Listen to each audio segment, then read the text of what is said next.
Lawmakers.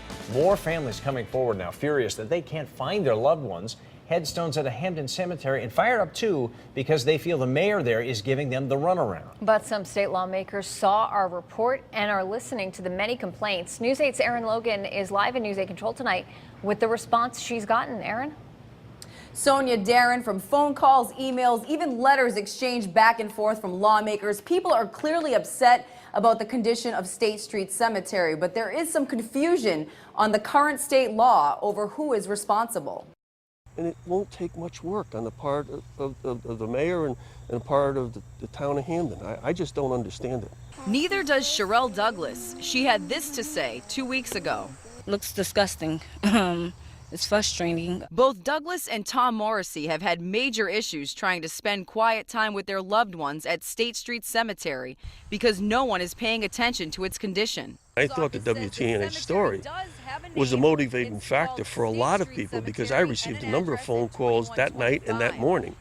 That encouraged Morrissey to call News 8. You can see Douglas's mother's headstone is flat to the ground, which maybe makes sense that she couldn't find hers, but Morrissey's friends is much bigger, much higher off the ground. He says it was nearly impossible to find. We cut the branches down ourselves and we cut the brush out ourselves, and then we took a rake and we cleared it up. Since August, he says he's been contacting Mayor Scott Jackson. So has Douglas, but both say they've gotten no response.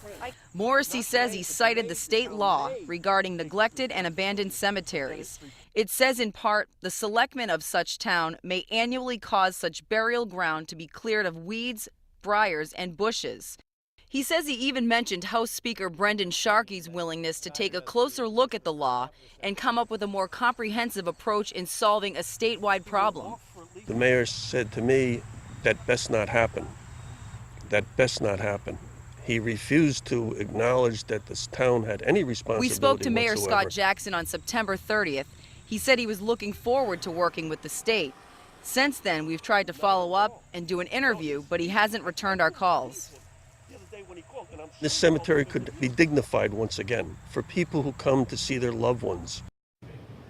And once we left the cemetery this morning, Morrissey says another person showed up with the same issue. I just spoke with Representative Sharkey's office, who tells me that Rep. Sharkey looks forward to working with Mayor Jackson and other interested parties in the next legislative session. Live in News 8 Control, Erin Logan, back to you in the studio.